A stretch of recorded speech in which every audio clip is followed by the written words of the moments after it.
Hi there, I'm Heimir Hallgrímsson. I'm delighted to be here, and I hope I will see you in Aviva Stadium in September when we face England.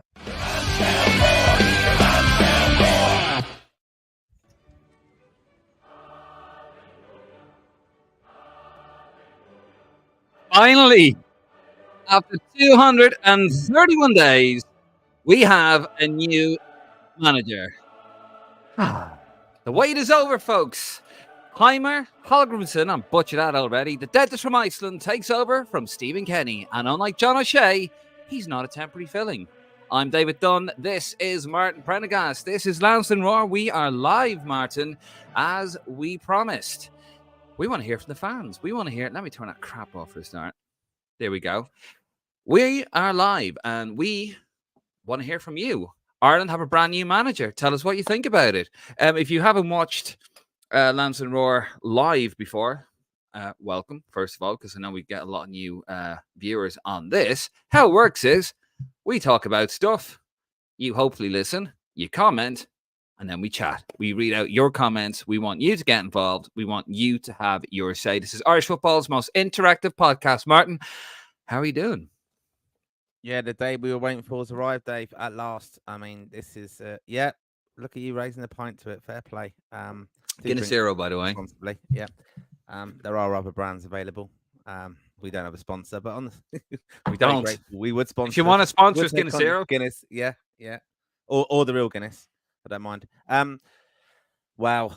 Yeah, I mean, the day, and it just caught us all by surprise, didn't it? This, we were all kind of gearing up to other things that were happening during the day in life, and then there was a little bit of a who John Fallon kind of put it out first, didn't he? That wow, it's happening kind of thing. And I think I posted about white smoke. That was the kind of joke I went with, as if it was a PayPal announcement. And then the name was revealed, and the FAI got out there with it, and wow. I mean, a lot of people's reaction is very, very strange. Well, yeah, it's very mixed, and we do want to hear from the listeners and viewers because it has, I think, divided. There's a lot of stuff to think about on this, Dave. Really, I mean, first of all, about the manager, who he is, where he's come from, his experience. Does he fit in with what the FAI want? We've also got about the FAI and their appointment. Is this the person they were talking about in April? And also, I think a lot of people are very sympathetic to, other candidates. Now, meaning, I would say John O'Shea. I think people are thinking, where's he lying this now on, and how the FAI have treated him has come home a little bit. We'll get into all that. We're going to have a little look-see at our brand new manager, some fantastic stats sent out to me. Then we're going to have a chat about it, Martin. And then we're going to hear from the Roar faithful, from the fans. See the comments coming in. As always, have your say, leave a comment, get involved. We are the voice of the fans. We are Irish football's most interactive podcast. We're going to get to those. Martin, are you ready for some wonderful stats? Yes. They're actually not stats. They're facts. Sorry. James Agnew, who has written a fantastic article about this over at lansdowneroar.ie, by the way. Actually, just before, a little plug. I got so excited, Martin, that I didn't mention our social medias. If you scan that QR code, you head over to a Facebook, Instagram, and our Twitter account. You can also head over to a Facebook, unless you're watching on Facebook, of course, and lansdowneroar.ie, where you can read James Agnew's fantastic article. And he tells you everything you need to know about our new manager, Heimir Hallgrímsson. We're going to come up with a nickname. We're Irish. That's what we do. So here he is. These are stats sent over to me from the wonderful James Agnew. Do read his stuff over there at lansdowneroar.ie. Well, he was born on the 10th of June, 1967. That is our manager. He's 57 years old. He's a qualified dentist. He spent his entire playing career in Iceland. Has coached women's and men's football. In October 2011, became an assistant coach of Iceland alongside Lars Lagerbäck, who was head coach. Iceland, of course, well, they reached the playoffs of qualification for the 2014 World Cup, but lost against Croatia, who I didn't get the final of that one. Anyway, never mind. That same year, Lagerbäck and Hallgrímsson signed new contracts, this time as joint coaches. They famously steered Iceland to Euro 2016 and knocked out England. Became the sole head coach of Iceland following Euro 26, with Lagerbäck leaving to become manager of Norway. He achieved Iceland's highest ever FIFA World ranking, that's 18th. By the way, Ireland is 6th. Qualified Iceland for the first ever World Cup in 2018 and resigned after failing to qualify from the group stage. 2018, he was hired as coach of Qatari club Al Arabi, and September 2022 was appointed Jamaican coach and left recently after a very poor Copa America. And now he's here. He's the Republic of Ireland manager. We got a few quotes here. Here's what the manager had to say. It's an honour to be appointed head coach of the Ireland senior men's team. Ireland is rightly proud, a proud footballing nation which has consistently produced talented players and enjoyed many memorable moments at major international tournaments. We have a young and exciting team that has genuine potential. I'm looking forward to working closely with the players to help coach and guide them towards improved performances and results, ensuring we qualify and compete at major tournaments on a regular basis. We have important and exciting games coming up in the UEFA Nations League later this year and a massive FIFA World Cup qualification campaign coming up next year. Of course, England at home, September 7 is his first game in charge. Finally, I'm also looking forward to getting to know the people of Ireland and in particular the wonderful fans of Irish football. It's my responsibility to coach, prepare and develop our team as best as possible to deliver results on the pitch and to make our supporters happy and proud. Well, Martin, you talked about initial reactions. I'm going to come out and be honest. My initial reaction was probably like a lot of people went, really? This guy? That was my initial reaction. I thought, Jesus. But then I kind of thought about it a bit more, and I think a lot of people were like, "Who's this guy?" And why haven't we got someone? Why haven't we got like a Pep Guardiola, or we're Ireland? And then I think reality sort of sank in a bit, and you read up a bit more, you hear a bit more, you talk to people about it. He's at our level, really, isn't he? I think. Yeah, he's certainly at our level. And it's been interesting seeing like what pundits on RTE have said since, and I'm sure we'll go on and discuss a little bit of what their kind of first initial views are. I mean, we're going to see a lot more over the next few days, the media coverage of it, the unveilings tomorrow. We'll see a lot more. We'll hear from him. We'll hear from Mark Canham, hopefully. Today was just spreading the news. And was getting general feedback, I suppose, of it. But yeah, I mean, I'll be honest, like most Irish fans, I think a lot of them are thinking, who is this guy? Kind of forgetting that he was involved in 2016. You do have to kind of do your homework and look into him and his record and see where he was managing recently. I don't think he was really even in the betting on this. And we've been speculating using that as a kind of benchmark for 231 Came out of nowhere, days, didn't it? Came out of nowhere. 231 days we've been looking at the markets and checking everything out and hearing this and that. And yeah, I mean, even the time frame, I think I was quite vocal when the Welsh announced Craig Bellamy after 17 days the other day, posted on our social media accounts that, they seem to have got their house in order. And I think I was asking for media pressure to say, we want to know where we are with where we are now, because the Euros, let's be honest, they're coming to an end. 4 teams were in it. So contractually, you could have been approaching managers who, if they were in the mindset of the FAI at that time and they're coming out of contracts or whatever, you could kind of put the feelers out. For example, Willie Sagnol. So, other managers who are probably eligible or as candidates, you're probably approaching them as well. But they're all going to be coming back to pre-seasons with their respective clubs if they're in a job or coaching jobs. So it just has come completely out of left field. And like I said, the most kind of different kind of groups I'm in of probably different kind of demographics, to be honest. So, ourselves, the lads are quite knowledgeable in our writers group. Very knowledgeable, of course. But, they knew him. They knew of his kind of credentials. Whereas I would say a lot of Irish supporters in another group I'm with were going, what's this about? Not happy really. Well, about they're quite thinking, optimistic about it, aren't they? I'm in 2 WhatsApp groups, and I'm going to get slaughtered for this. But one was very like, Jesus. And, they're like, nah, I'm not really happy with this. But then that's not the writers group. The writers group that we're in, the Lansdowne Roar writers group, were quite happy about it. They were quite, no, this guy, he ticks a lot of boxes. Nick on the Green Machine, he actually touched on it, didn't he? A few days ago, he actually came out and said, no, this guy, put a few quid on him if you can. To be fair to Nick, he said that. So the lads they're quite optimistic about it. How do you feel about it, Martin? Are you happy with it? I've seen a good. I'm avoiding the question here, aren't I? And my answer. I saw a Yeah. good poll. I mean, we asked people to vote yes and no. Were they happy with it? I see Why Big put I'm on the fence, and overwhelmingly the view of Why Big on their social medias was on the fence really. I'd like to hear more from him tomorrow. I want to hear from Mark Canham really. Look, it's happened now, and as you know, I'm the most optimistic person involved in the Lansdowne Raw.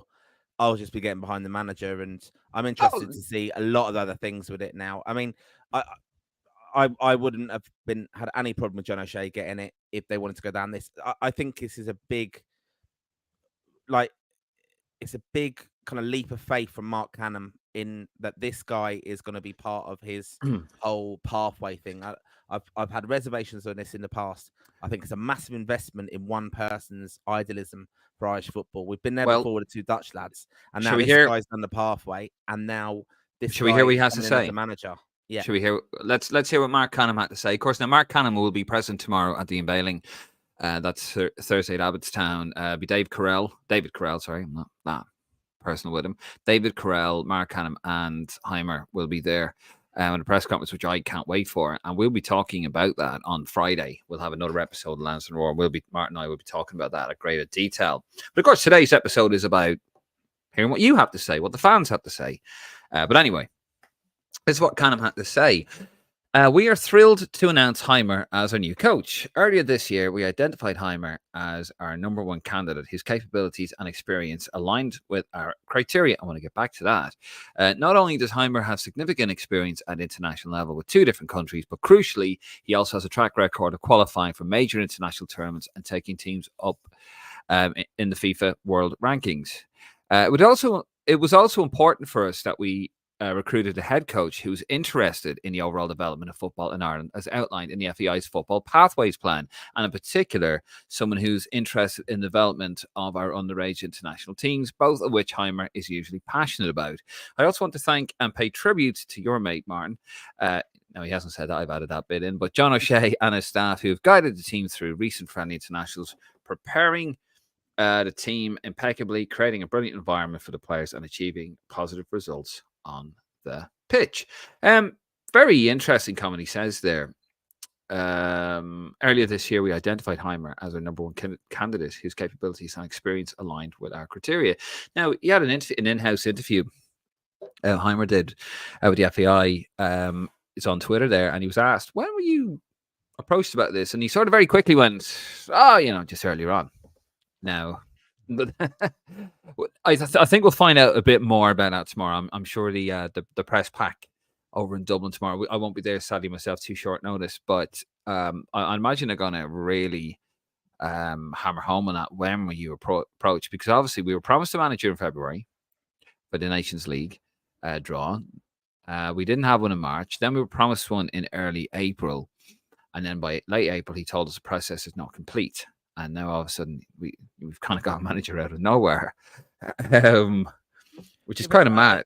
We have and we haven't though, because he was involved with Jamaica at Copa America, so that would be the contractual answer they're going to give. He was but why? But then, of course, why would you give any form of time frame on it then? No, yeah, exactly. So I get your point on that. But yeah, those are the questions that need to be answered, asked and answered. I think there will be a lot of scrutiny of Mark Canham on this, and again, I think they messed up the FAI by giving time frames and be very coy in the whole recruitment process. But at the same time, then giving the dates went against that, and it put them under pressure to deliver to those dates. And they didn't need to necessarily do that at all. Like for example, I'm just looking here at the Copa America. Sorry. Give me 2 seconds. You keep talking. There's a bit of a conspiracy theory on this though. This recruitment of him, and saying, when was he there? Because like Willie Sagnol, he was asked the other day about Georgia and would he be still involved with them going forward, and he answered the stock answer within the tournament as the manager of a team within the tournament, said looking forward to working with the association going forward, or paraphrasing that. Same question was asked quite a while ago as well. I've seen this documented on Twitter and stuff. That Heimir was asked about, working with Jamaica or targeting that World Cup in 2026, and said he was looking forward to kind of being part of that, and this is what he was working towards. And now he's kind of been the perception I've seen of Didi Hamann was saying on RT tonight is that they've got a great chance of qualifying for that World Cup, Jamaica, and he's actually given that up to come and try and qualify with Ireland. Is the understanding of that? So there's going to be a lot of questions, rightly so, a lot of scrutiny on the process still, because I think it is an opportunity for the media to kind of have a kind of word with Mark Canham and understand what he's said in the flesh, basically. And I think it's actually quite telling. I think if David Carell was there as well, or our interim CEO, I'll be interested to see his performance in this as well. He's obviously been a little bit to the forefront this week on the kind of obviously the unfortunate revelations of what's gone on in the women's game over the years, which I think was really well done by the RTE, and obviously the investigative journalism of Mark Tighe. But I think what's really, really good is, I want to see his performance as well now, because again, we are still in a bit of a mess as an association. We've now got the manager in place. We've trusted Mark Canham on his pathway, and is he going to deliver that? Which was also mentioned in the little unveiling video that Kieran Crowley did quite well. I thought it was quite nice to see that. That was quite good, yeah. Hear from, we'll come on to that in a minute of how he presented himself, and I mean, people are praising the difference of actually being able to speak to camera and being quite articulate, which is a bit of a refreshing change, I suppose. That's quite bitchy, isn't it, Dave? But I think we've got to see David Carell now come to the front and as possibly our full-time CEO, and how he's going to work within the association. We need to kind of know. And look, let's not forget. David Sadler was putting pressure. Richard Sadler was putting on a lot of pressure recently on the FAI, saying, heads have got to roll over this. It's not good enough. They've actually acted now. They've done the appointment.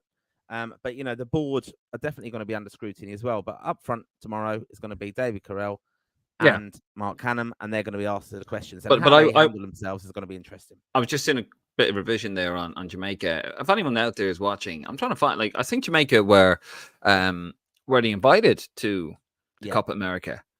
Yeah. So where's he getting this from? If this guy was the first name on the list this year and he couldn't get him, then why put a time frame on it? Why say, we're going to announce it by April when you clearly couldn't? And then when you say the process is not complete, but I don't think he was the first choice. I don't think he's not the first choice, but he does fit. Probably is one of the candidates. They probably had 4 or 5 thinking that these people do fit it. Like Willie Salinio, I think might have fitted it. Obviously, Lee Carsley, I still think was the first choice. That's not happened. This guy does fit it. Working with these sizes of small nations, the development of players, he kind of went into that a little bit today. I thought it was quite nice the way they kind of, I thought it was quite good how they done the little chat today with the FAI in-house on, talking about John O'Shea and how he went back to basics and how they got the structure in place. And it's nice to read comments like that, because you think of the 4 games, the FAI are going to get a lot of scathing criticism, and probably rightly so, because we've not allowed this guy now to prepare for England. That's a big test. Well, that's the thing. 5 days of appointment. England could be European champions now. They're in the final, of course, today. I see some of the comments coming in. We'll talk about that. In fact, this episode was going to be about England possibly, could you imagine the episode? It would have been about England, going to the Euro final. But of course, the FAI drop a grenade on us, and there you go. Look, I mean, I can't wait for the press conference tomorrow. I think they're going to get a bit hammered. I think Canham really has to. He's got a hell of a task on his hands tomorrow, because now what way is he going to try to spin it? Is he going to come out and say, look, when I say he was the first person, I mean actually when the process, we didn't get who we went after, the first process, the whole April thing, and then we basically we start again, and actually when the second process came about, this guy was number 1 on the list. They've got to carefully manage that press conference tomorrow. What I mean is Mark Canham's got to come out straight away and have the stock answer, and then just refer to that and say this is what it is, and let the lads do their job and scrutinize that. Yeah, but I think say, look, no, this is how it was, and blah blah blah. Yeah, because, but again, we got to remember, Mr. Positivity, Heimir's going to be sitting there, isn't he? And he's going to be thinking, Jesus, like, what is this association I've got involved with when I've just took the job? That's the association's fault. Yeah, I know, but they've got to spin it as the positivity of the new the But the new press manager. have to ask the questions, Martin. It's They that's the do, but I association's wonder. fault. I know that, but I think it's gonna. You don't want it to. They won't want it to detract those questions to detract from. Let's talk about Well, football. Let's talk about the new manager well, and you what his see, the plans are. thing Like, they is have to though, be asked. yeah, but this is the first time that Mark Canham has faced the press. Yeah. Since that announcement was made, that the process is complete. I could be mistaken on that, but as far as I'm aware, it's the No, first time. Yeah, it is. Whose fault is that? That is Mark Canham's fault. He should have come out. He should have faced the press conference, got that out of the way. He got absolutely taken on the chin, and then when you do unveil a manager such as Heimir tomorrow, then those questions don't get asked because you've already done that. You've taken on the chin. You've got absolutely roasted by the press. Absolutely deserving because you've made your own bed, and then you have a kind of a clean start when a new guy comes in. But now tomorrow, because of this guy, you're going to have questions about that. That's inevitable, and the press should ask those questions. I think they're very valid questions. They should, but it's interesting that the FAI are kind of facing that head on. The fact they're going to have Mark Canham there, it allows the press to ask the questions. Well, he's probably going to gloat that bit. But, Well, he has but to handle that bit. Yeah. But then he's probably going to sit there and go, "Look, people are going to look and go, well, can you explain this?" And that's what rightly so. The fans are doing that. Well, no problem with it. But the fans are going to be doing that now. Going, hang on, how can this be the first option when he was in this job? And just one last touch on it, and then we're going to get to the comments because they're coming in, and then we're going to get through as many comments as possible. See them coming in, guys. As always, if you're new to the program, welcome. If you're watching us in Republic of Ireland Player Tracker live, we don't have Connor on the show, but he's already commented. Had a few singers before we came on live. Yes, get involved. Have your say, get involved. Tell us what you think about the new manager. Are you happy with the manager? Do you think it's a bargain basement appointment? Are you happy with it? Do you think it's just what we need? Is it our level? Tell us what you think. We'll go through the comments. And if there's something else you want to talk about, ask us. By all means, we're here hopefully for the next hour and a bit. And we'll try and get through as many questions as possible. Keep them sensible to the, say what you want, but keep it sensible. Sorry, I want to just. There's a question I want to ask Irish fans. Have you taken up the free game package if you're not a season ticket holder already? And do you think this announcement of the new manager has it been rushed? Great question. A little bit in the fact that they announced the other day that they've got 10,000 season ticket Nations League packages available still, and straight away, the new manager's come in and he's talking about, I'm looking forward to 10,000. He's got the party lines there. I mean, we had elections recently, didn't we? And we were hearing all these politicians, but it was very political speak from the new manager straight away. And we know Stephen Kenny was kind of pushed towards ticket sales and say, it's going to be great in front of a full house. We've already heard that from the new manager. I know that's party line. He has to try and push and promote the association ticket sales, but this has happened. It's not been a massive uptake on that Nations League package, the free game package. And straight away, he's said, I'm looking forward to seeing you all on the 7th of September. So I don't think that we have to consider. Maybe so, but I'll say this, Martin. If they think that's going to whet the appetite to buy those 10 games, that 3 game package, there it is. They're the trio deal. England and Greece in September, Finland in November. We spoke about it in a previous episode, Martin. I think it's more of an economical decision. You're forcing people to buy 3 games. Some people barely have enough money for the 1 game. It's different if you live in Dublin, but if you live down the country, you rely on trains, you rely on buses. If you don't have a car, if they think, my opinion is, if they think, look, this guy could be the best manager ever. It could work, and that's my opinion. And we're going to get to your opinions very shortly. My opinion is, I think it could work. I see where they're coming from, considering the cloth that they've had to cut accordingly. And the reason why they've had to cut that cloth accordingly is from mismanagement of the FAI. Years of mismanagement. And that's why we're in the situation we're in. So the FAI have to take responsibility there and the blame for that. But anyway, I think the 3 game package, I think that's going to get people buying 3 game packages. I would be shocked. I would be shocked if he was given the 4 games, March and June, to show us we've got something going. And actually, I like this guy. We've had a chance to warm up to him. Maybe then, but I think it's I think it's a misjudgment. It's a misfire or a misstep by the FAI. That's my take on it. Anything else, Mark, before we get to the comments, or anything else? Go straight in. No, not really. It's a big birthday tomorrow. That's all, Dave. Not for me. Not for me. Oh, I can feel the elbow in my ribs. That's right. Risk London is 40 years young tomorrow, Martin. Tell us a bit about that. Go on. Yeah, very proud of the club. Obviously, 40 years been going strong, supporting. We'll kind of say within the club, every game was an away game for us. But yeah, started 1984 in a little pub, Prince of Wales Feathers in Warren Street. A few of us are going there tomorrow afternoon, evening to raise a glass to the club. Yeah, eventful 40 years, traveling around the world, lots of stories to tell. Of World Cups and Euros, and yeah, all started 40 years ago. So we've got a lot of things planned. Actually, we've got that tomorrow, of course. We've been honoured by the embassy in London as well, which is fantastic, on the 24th of September. And no, sorry, 24th of July. Jesus, I'm all over the place with dates. And then September the 21st, we've got our dinner dance in London in the Irish Centre in Camden. So lots of events, getting some big names along to support it as well. So yeah, very proud of the club. I'm the club chairman at the moment, so fantastic. Yeah, you never mentioned that, Martin. You're a very proud member. Well, because I am a proud member. I mean, I'm a proud member. Tickets, and stuff like that. But yeah, I've got my bucket hat here with the new badges as well. So, which were well designed, Dave. But yeah, really proud of the club, and yeah, it's a big day for us tomorrow. So yeah, looking forward to it. But yeah, Looking forward to that. Obviously the FAI have doing a press conference, and I'm sure they'll wish us happy birthday. Maybe the new manager will sing happy birthday to us. Yeah, I wouldn't count. Or do a big clap. They might do the clap, mightn't they? 40 claps, yeah. Thunderclap. Oh, God, they're going to start doing that now, aren't they? In the singing section, they're going to try and do that and fail miserably because most people are going to go. Anyway, let's get into it. Right, so this is the comment section of the program. It's our first live one actually since the window last month. I had missed it, by the way. So glad to be back live. And by the way, we are going to start doing live episodes every Sunday. Well, every Sunday we can anyway. So most Sundays, Martin and I will be live here talking about Irish football. And of course, you can catch us every Monday and Friday. We have a recorded episode. Most Mondays and Fridays anyway, and we'll be live on the Wednesday.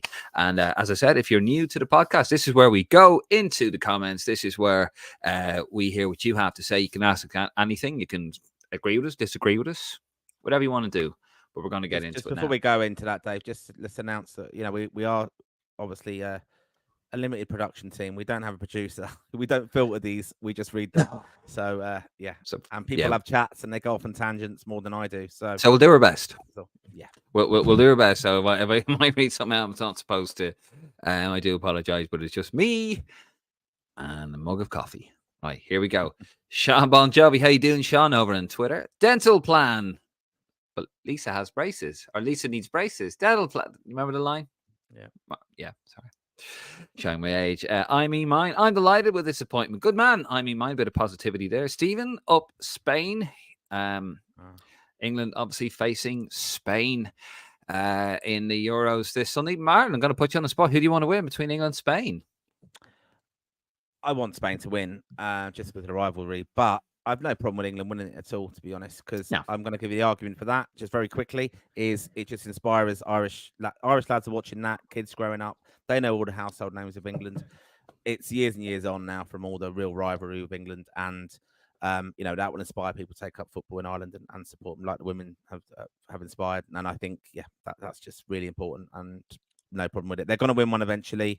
And we can always look back and say that I've seen actually someone just sent me a quick thing that, let's remember England should be kicked out of this. They're not actually in the EU. So, it shouldn't be allowed to compete in it, which is such a good take. Jesus. Yeah, we heard all this before 3 years ago when Irish Twitter went to meltdown. I'd like to see England do it. I've lived here for 13 years. You see a lot of Irish people, and I'm going to get a lot of stick for that. I don't really care. I've lived here for 13 years, and I'm more in common with England than I do with Spain. They go, oh, but the media is so arrogant. No, I don't think so. I thought they were having a pop at the England team actually, and rightly so. I think they're in the final, and they kind of jammed their way through. They probably played. I don't even think they played 90 minutes of good football through this whole tournament. And they did annoy me a bit, the England team. I thought the way they were going on was, they're a bit precious because, we've talked about previous episodes where previous England teams have got absolutely hammered. England managers got hammered. And, I think they were a bit precious about that. And they kind of annoy me a bit. And I thought they were going out because they were so bad for the tournament, but they've got to a final. It's the beauty and beast of tournament football, isn't it, Martin? Yeah, Knockout and it's a football. final You when they can can turn it on, and they've got Yeah. match winners as they proved tonight, bringing him on, and he's scoring a fantastic Great goal. goal. Fantastic goal. Yeah. Love it. Like as a Never a football coach, penalty. talking about wasn't a penalty, no, but still they got a bit of luck, and teams have to get lucky in these finals, and Graham there. that's it. Yeah, England, jammy bar. Jammy bastards. But I think again, like you, Dave, have been brought up in England, and I've got a lot of English. Never would have guessed that, friends, Martin. family, and I wouldn't begrudge them having a moment. I think it would take a lot of pressure off the team if they do win one, and it will just develop football, and we will get the benefit of that in Ireland as well. Like people are talking all over the weekend how great GAA was on. They're not even selling out the stadiums there for their semi-finals. Their big day out, and I love the hurling. So. But it's not criticism of that. But still, we need to promote football. And sadly, Ireland are not performing. The FAI aren't performing as they should be as an association. So I think we've got to, in a way, piggyback on the back of England's success. And I think that we're very naive if we think that we don't live off the back of that a little bit of success, household names.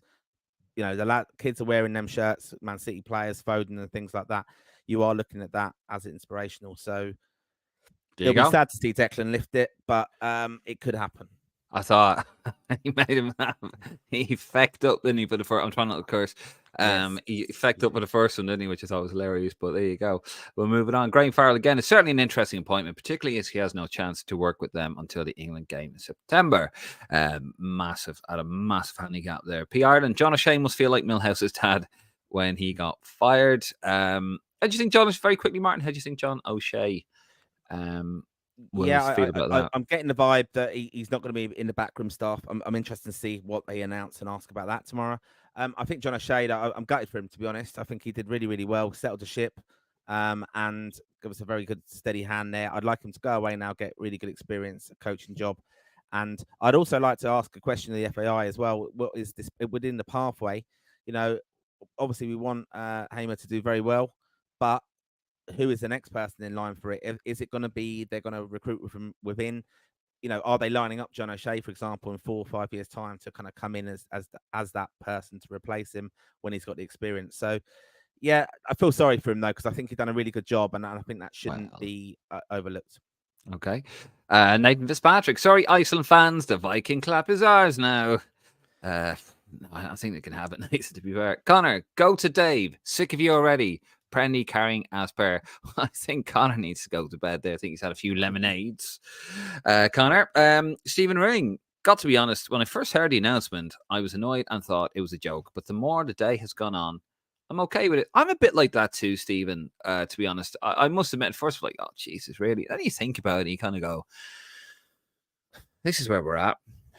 Okay, he got Iceland to the first World Cup. He helped get him to the Euros. He's done okay, I suppose. He gets the most. The only thing is, though, the style of football would probably be very defensive. I think he said he wants to go back to basics, and that's what he's going to do. He's going to go back to basics. So I expect a bit of Route 1 football. And, I think after the dearth of success that we've had over the last few years, the paucity of it really will probably take that for now. And then we will be hard to beat. But then people will inevitably get sick of that, and then the argument will be, we've got this player and that player, we should be playing better football, and then we'll see what happens. Graham Farrell, I popped a Budweiser as a toast to the Viking. Is he Viking? I suppose they were run by Denmark, weren't they, till the 40s, Iceland. Adam Cabinet, a solid appointment. I don't understand the negativity. This is much better than a Houghton or Bruce.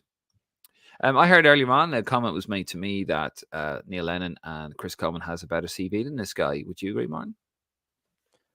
Yeah, probably with more higher profile, without doubt, in these shores. And I did have a conversation with someone today, even back to John O'Shea point, was, John O'Shea probably will be quite pissed off thinking this guy isn't a name, and John O'Shea is ultimately like he is. If you go up Grafton Street tomorrow and you say this guy's name or John O'Shea's name, more people will know John O'Shea.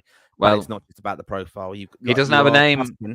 You are trusting the FAI have invested in this pathway, and this is a coach who's going to deliver on that ultimately. Well, John O'Shea may be a name, but he's not as big as Heimir Hallgrímsson. Just saying. There you go. Wow, I'm coming out with the classics tonight, Martin. Stephen Ring, how long until the first Iceland clap in Lansdowne Road? I think it's a Viking clap, isn't it? Oh, the Thunder clap. The Thunder clap. I think that's what they call it. Yeah. Plenty of clap flying about. Vincent Osborne, is there any news of his backroom team to welcome the European champions to Lansdowne on September 7th? How you doing, Vincent? No, I think that will be announced tomorrow. I'd imagine that will be announced tomorrow. The press conference is, guys, just bear with me. The press conference will begin at 2 p.m. That is at Abbottstown tomorrow. Is it at Abbottstown tomorrow? No, sorry, that's the at Lansdowne Road tomorrow. My apologies. Road. Yeah, at Lansdowne not Road Aviva, tomorrow. Lansdowne Road. Yeah, that's what I said. We're Martin. hosting it. We're hosting it. We're hosting it. Yes, live here in Lansdowne. And we will have, we will be Friday morning, we will have all the details from that. And we're going to have a little chat about that. So there you go, Vincent. John Buckley, pretty sure many people. There you go. John Thomas Kavanagh, could be our Arsene Wenger moment. Who knows? Adam Kavanagh, who knows? It could be a Jack Charlton moment. I remember when he first came in, people thought, who's this guy? You had the go home Union Jack.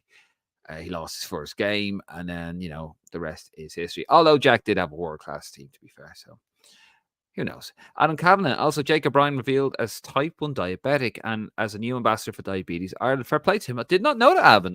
That kind of... I didn't see that. No. Fantastic. Brilliant. It does affect a lot of people.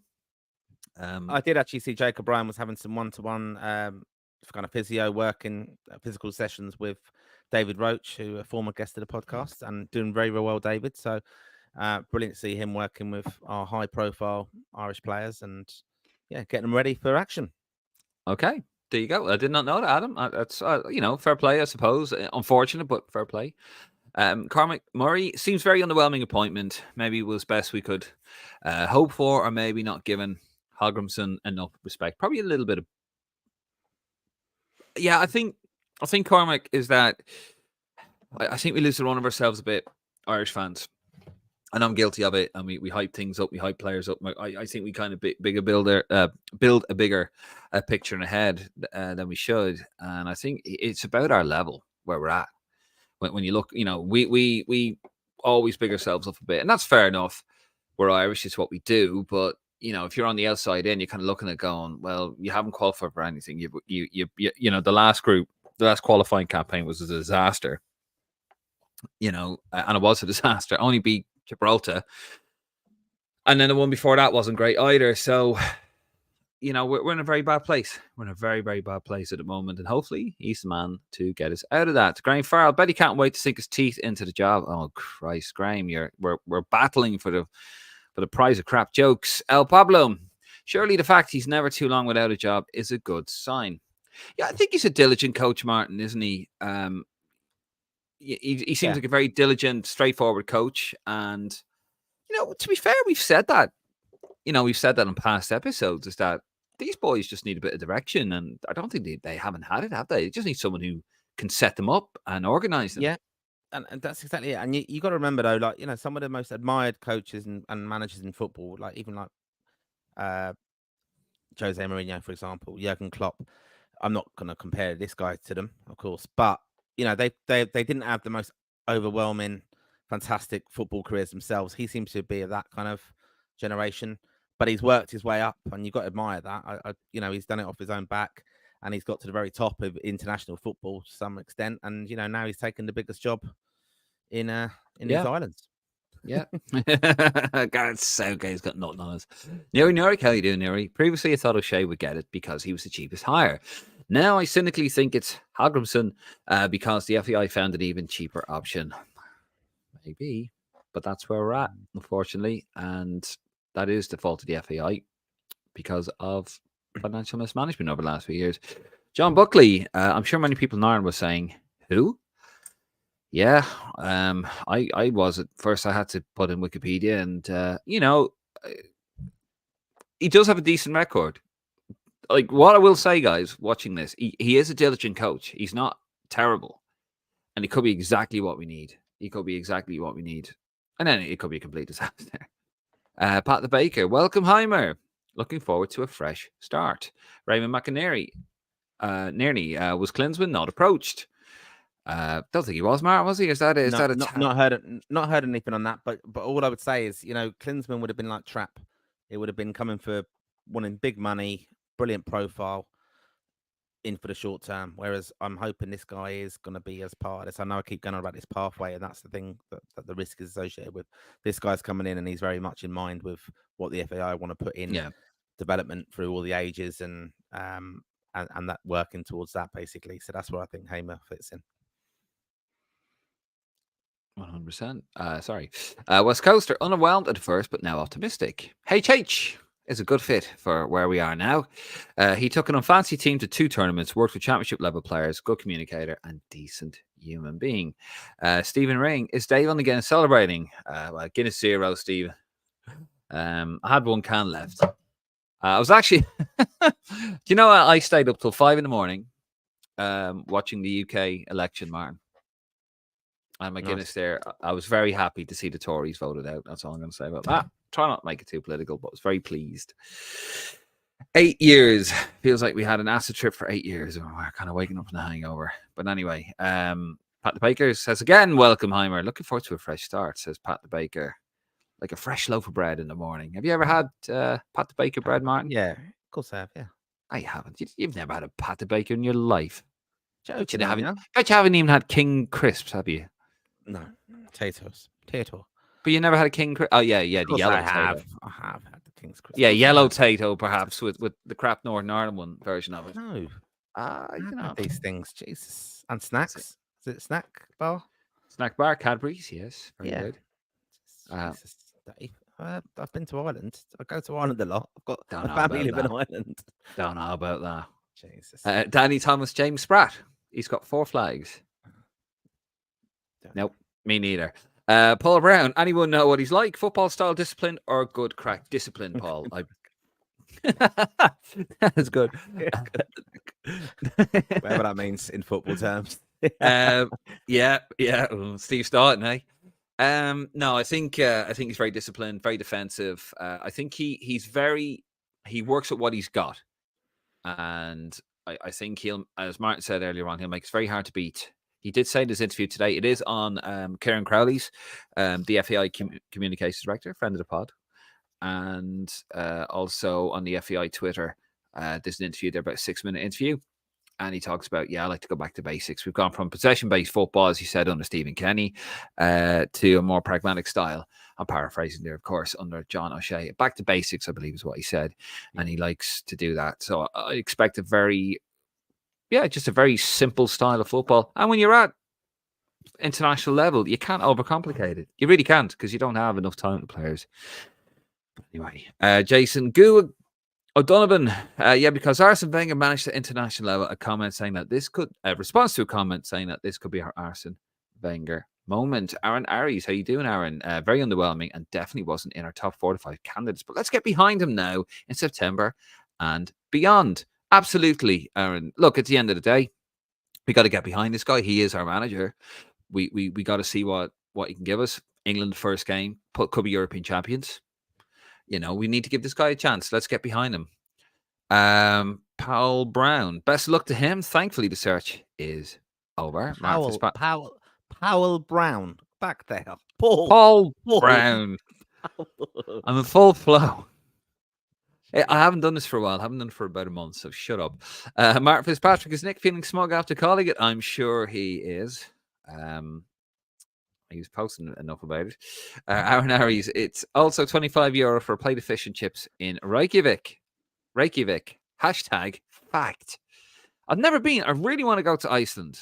And see. It's the only. Well, no, I mean it's not part of the Scandinavia, but I've been to. Have you been to all of Scandinavia, Martin? No. There you go. Landed in Iceland. No, I didn't. Well, Iceland is in Scandinavia. Have you been to Denmark? Yes. Yes, I met you in Denmark for the first time. Norway. Sweden. Yep. What's Scandinavia, is it? Yeah, it is then, isn't it? Yeah. Yeah. Oh. Yeah. So you have. So you like Finland is. It's Finland, Scandinavia. I'm going there in October. You going there in October? Yeah. Going there in October. See you in October. Yeah. Have I been to Iceland? I don't know. I think I have been to Iceland. Yeah. Moving on. What, the shopping centre with Kerry Katona? Oh. Adam T. Adam T. Very important to get behind the manager, even if you're underwhelmed. At least give him a chance. 100%, Adam. 100%. And we will. We will. We will here in this podcast. We absolutely will. Ed M. How you doing, M? Ed M. That's throw me off. He'll have us defensively organised, but it won't be pretty to watch. I think people will take that, Ed, for the moment, and then until they start doing it again, which will inevitably happen. Just a quick point. I mean, he did mention as well today, like I've often said about the legacy of Stephen Kenny, is a lot of our squad, him coming in to manage now, they've got lots of caps behind them. They're very experienced from very young. So if he can get them organised and say, look, these are little fine kind of margin tweaks we can do, that's what I'm looking forward to seeing. And he kind of referenced that today. So that's something I think is going to be interesting. And I'm more positive about it the more I think about it. Oh, Jesus, you'd be bursting at the seams on Friday. Kenny Del Hunt, we can't make judgment until we see how we play under him. Yeah, probably England isn't a good start either. Nuri Nurik, the Heimir Republic, which Graham Farr really appreciates there. Ed M. Heimir, right Irelandson. Oh, Jesus. My head's going to explode. Too many names going on here. David Redmond. I struggle with the Irish names, never mind the Icelandic ones. Underwhelming, but every Irish fan will get behind the team supporting new manager. Mark Canham, and the process of how we got here is embarrassing. He should have gone with Hill. Strong words from David Redmond, and he will have a lot of explaining to do tomorrow, David. And I hope he does. I hope he gets grilled by the press. And there's nothing personal against Mark Canham. I've never met the man, but I'm still a little bit salty over the way I felt we were kind of led up the garden path a little bit this year.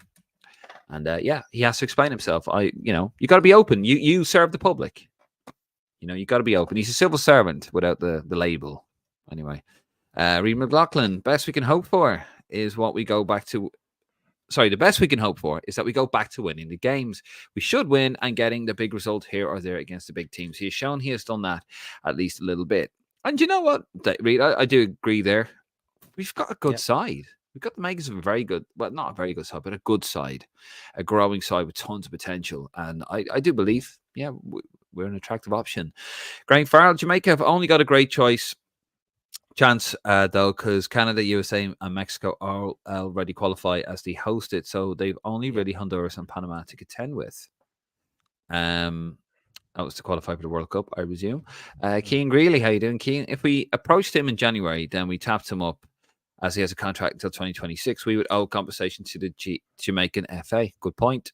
He did resign, didn't he, after Copa America, after poor Copa America? So I agree.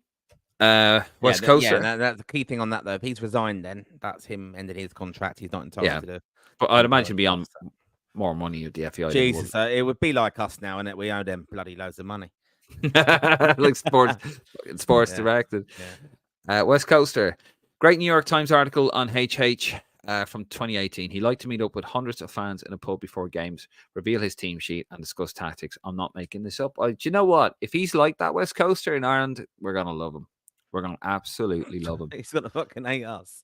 He's going to hate us. He'll never get out to the pub. No. But you know what? He might have, we want him in the pub. We want him hearing from the fans. I hope he listens to this as well and gets involved with the fan culture of Ireland. And I think he hopefully listens to, the calls of Irish supporters. We want the players to start singing the anthem. I think that's important. I think I want him to buy into the Irish culture and understand it. And I think he has done that in previous jobs, apparently. He seemed to buy into kind of the Jamaica kind of the lifestyle, understanding the players who are representing their country. We need him to understand that as well. That would be my only thing with, the backroom staff. He's going to have to get that right. And I know there's a bit of speculation to come in along and who do we think might be eligible or potential candidates for that. But, we do, to come in, you can't just bring in your own backroom staff. He's got to have Irish in there as well. And that's going to be a key thing. Again, I'd like to see Canham ask tomorrow to say, right, who in your pathway or view the future. If the guy walks out the door to a bigger job tomorrow, well, he won't be tomorrow, will it? But if he does down 6 months down the line, is all his backroom staff, or we're back in square one? Or do we have Irish people in the job or people that can come in? Good question. I think we'll have a nice mix. I think he'll probably have one. Like he'll probably have his right hand man. Yeah. Maybe an Icelandic lad or whoever he has. Like Sven used to do with England. Was Yeah. it Tord Grip? Yeah. He used to play the trumpet and stuff. Yeah, we know them stories. Yeah. Fair enough. But yeah, be something like that, and then he'll have most of the backroom staff. A bit like Tardelli, really, wasn't it? With Trapp, like you always have your right hand man that you bring with you. Yeah. Like was Martin O'Neill's John Robertson, wasn't he? And then he got ill. Was it John Robertson?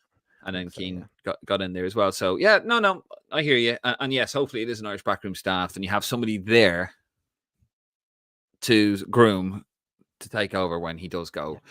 But it'd be interesting to see if he makes them sing the national anthem. But I think he will be quite studious of Irish culture. I think he'll be one of those. I think he'll embrace the culture. I think he'll embrace the nation, and I think he'll look at certain things. And I think he will ingratiate his way with the Irish people, and I think he'll do well. His English is perfect. That was obviously an issue with Trapp. His English wasn't great. There was lots of miscommunications, and that caused a lot of issues. You won't have that with this guy. He seems like a Manuela. He brought Manuela. Yeah, yes, he did. We should have a minute's silence just to remember what the carnage that Trapattoni caused. But anyway, we'll move it on. Blue and gold. Would you take Ireland going to the World Cup, but England win the Euros? For me, yeah, I wouldn't have an issue with that. Doubt. Yeah. England winning the Euros for me. Blue and gold doesn't bother me. I've lived here for 13 years. I'm pretty much numb to it. Jason English, at least the players' teeth will look great. Okay. Sebastian Olton, how you doing, Sebastian? Heimer's an interesting character. I don't like some of the negativity going around. He's had success in small nations with limited resources and has punched above their weight class. Plus, we'll have the shiniest smiles in all of football. Welcome, Heimer. There you go. Is there something about his teeth I'm missing here, lads? Am I... No? Okay. Kevin O, if England win the Euros... It's a dentist, isn't it? It's a dentist. Oh, Jesus Christ. Sorry, guys. Yeah, sorry. I've had a day today. I've almost been knocked down twice. True story at work, arsehole. Yeah, he did. He's not been getting all these dentist puns. Oh, I know. I'm sorry. Sorry, guys. Oh I've had a bit of a day.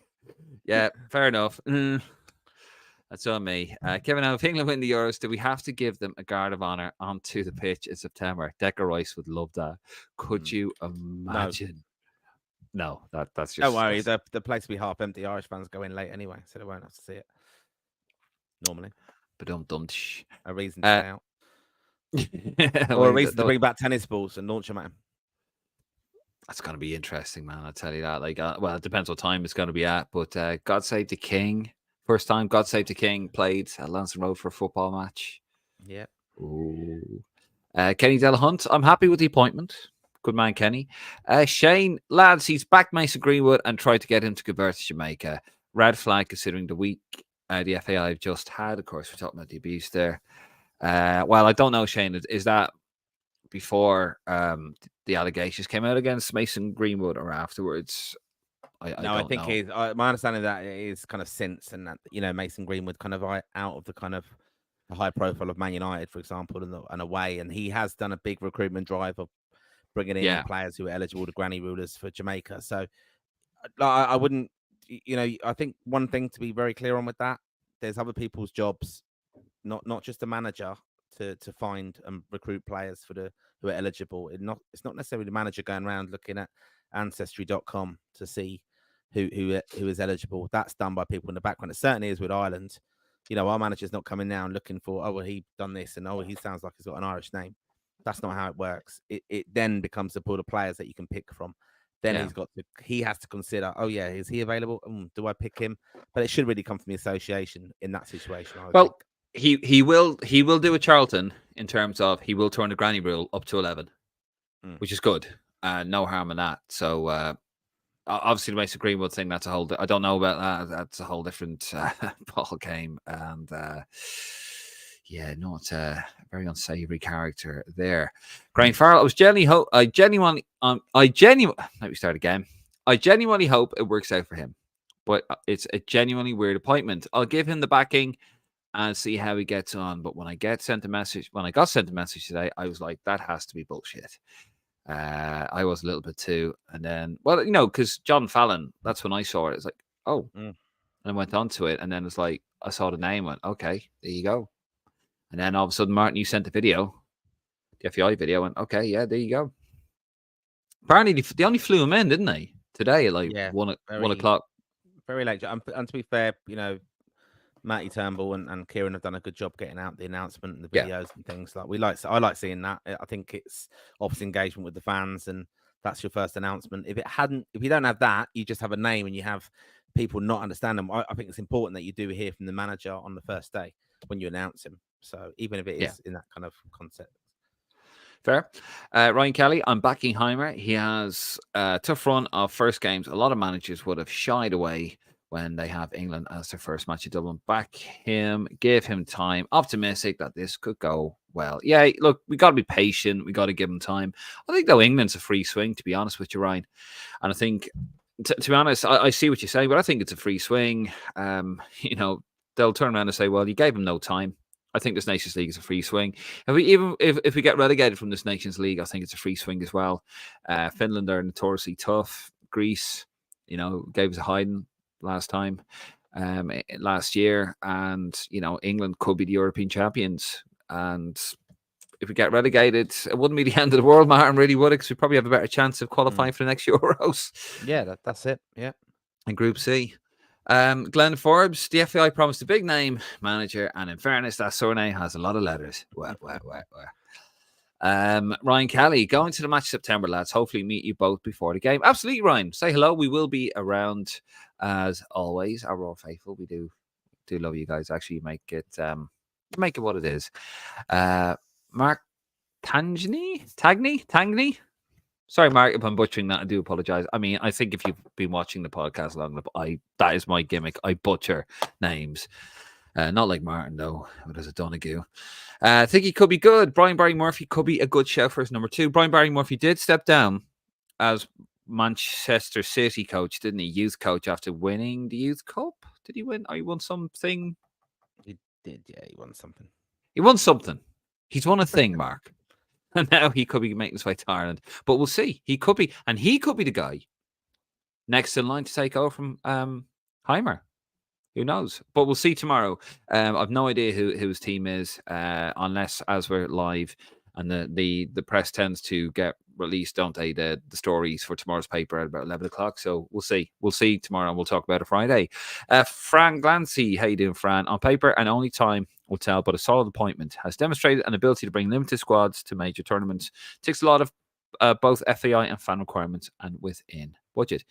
Kevin O, happy 40 to the club. Great achievement. Hopefully the glory days will come back. Good man, Kevin. Thank you. Kim Michelle was shocked to get an FEI email to say only 10,000 tickets left for up and coming matches. Had a laugh, as never heard of an England-Ireland match not being sold out. Must be a first. True. Shane, there will be no fucking thunderclaps on 114. Good boy. Great, Farrell. Happy birthday to the Risk. Marto, 40 years though, would be 84, not 94. Did I not say 84? Oh dear, Martin, I'll listen back. I'll listen back, and if you do want to listen back, you can get this on audio, can't we, Dave? Yes, if you. Thanks for that little link. Thank you, Graham. Yeah, nice little segue there. Take a little break. Yes, you can catch us. You can listen to it. It will be released tonight, pretty much when we get off air. I will put them up as quick as I can. Spotify, Google, I think Apple as well, wherever you get your podcasts. And of course, there will be another version of this released later on the YouTube channel as well, if you want to have a little listen back. And please hit the subscribe button. Scan that QR code, head over to Facebook, Instagram, and our Twitter, and also head over to lansdowne.ie. Great article there about the new manager coming in from James Agnew over at lansdowne.ie. The lads do some fantastic work over there. So yeah, get involved. Right, moving on. Reed McLaughlin. If you read the article regarding his comment on Mason Greenwood, it just sounds like he was simply giving him the benefit of the doubt. Nothing more than that. Blue and gold, Martin Rice, Dave Rice. Oh dear. Oh dear. Very good. Oh God. Yeah, I'm going to be getting a bit of abuse tomorrow. John Buckley, he got Iceland to the 2018 World Cup. They topped the qualifying group, which included Croatia, Ukraine, and Turkey. This guy might actually be a very good appointment. Yes, I didn't want to give out too many details about him, John, because James, who gave me the notes for his article, he very James knows his stuff, and very, very well educated in terms of football. James Agnew, give him a read over there on the website, and yeah, he gave me tons of information. I didn't want to add it all in because obviously it's a slideshow, and he's got an article to write. But yeah, I mean, they got to the playoffs. They lost to Croatia. As well, he's got big results. Got a big result against England as well, 2016. Remember that infamous clip, Martin, of what's his name? Steve McLaren. Steve McLaren as well. Finished second. They finished second in a group which contained Portugal, Hungary, and Austria. They famously defeated England 2-1 in the second round before being eliminated by France in the quarterfinals. We could have actually played Iceland in the quarterfinals. We had to go through. So yeah, they've beaten a lot of teams. Sorry, I was having a look for a bit more information there. Probably shouldn't have, but there you go. It is live, folks. It's what we do. Nuri Nurik, I would not like to see England win Euro 2024. If they do you doubt the streets of London will be overflowing with beer cans and urine? That just sounds like a Saturday night in Covent Garden. Exactly. Mate. No more than usual. Jesus. When's the last time you went to London, mate? Yeah. I've been working in central London for God knows how many years, and trust me, it wouldn't make a difference. At least be a Sunday, all the bars would be closed. Contained. Yeah, it would be contained. Be contained. Wouldn't be the same shit show we had 3 years ago. This is also, Martin, England's third major final, the first one on foreign soil. That's it. Yeah, history making. Yeah.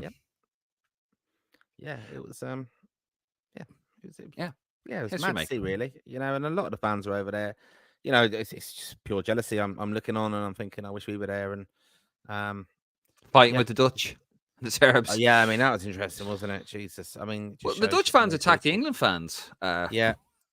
For once, and it didn't seem to. Not that I would be promoting violence, but I did see that video and I thought that but the RAF from England shot them down and all that kind of stuff happened, didn't it? And they didn't seem to fight back at all. Not that I'm encouraging that, but still controversial. Well, Martin, that's the privilege you get when you win 2 world wars, isn't it? You can sing what you like in the continent. Sing it. That's what you like to do. Flat screens. There was 2 flat screens went there. I was very sad to see them go. I suppose you didn't somehow get them. Will John O'Shea and Paddy McCarthy be part of the backroom team? Asks Kevin. We will find out tomorrow, Kevin, and we will talk about it on Friday when we have all the information. We're going to watch the press conference tomorrow, 2 p.m. From Lansdowne Road, and we will, the stadium that is, not the page, and we will watch that and we will have a chat about it on Friday. We'll go back to our regular programming there. Blue and gold, GAA not selling out 80k stadium. 3 games at Lansdowne won't get 30k in the 3 games. Weak argument there. Martin, weak argument. You GAA hater. No, not far from a GAA hater, but I'm the GAA hater. No, I would question.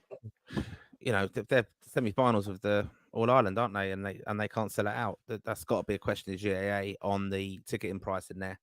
And that was the big high-profile thing for the weekend, and everyone was chatting about it, how great the games were, and if they can't sell that, like a lot of people I've seen as well on Twitter saying how fantastic it was. Roy Keane spoke about it on the overlap, and I'll be honest, the kind of whole profile of hurling. I'm a big hurling fan, but just it's not out there enough. And I think the GAA do want to kind of keep it a little bit internal. They don't want it spread around the world. They don't want teams from other countries really competing in it, which is I can understand that, of course, right? But London do and New York and things, but I don't really get the argument. Like we want to sell out our football stadium, of course we do. The packaging is not right, but we are in a austerity crisis as well.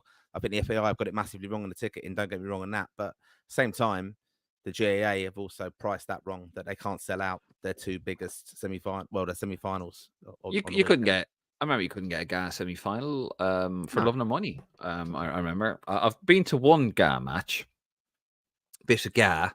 I remember I vowed I would only go once Rule 42 was relaxed, and it was, and I went to the Leinster final, which Dublin won convincingly. I can't remember who it was, but I have been to a GA match. I am Irish to a degree, Martin. Yeah, I mean, I've no interest in it, to be fair.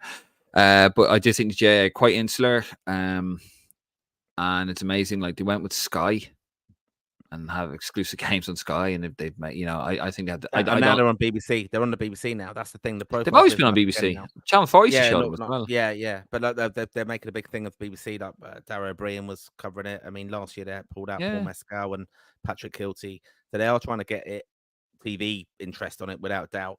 And let's not forget the All Irelands and all those games are on the weekend. Semi-finals and the final on the weekend, they can't sell it out.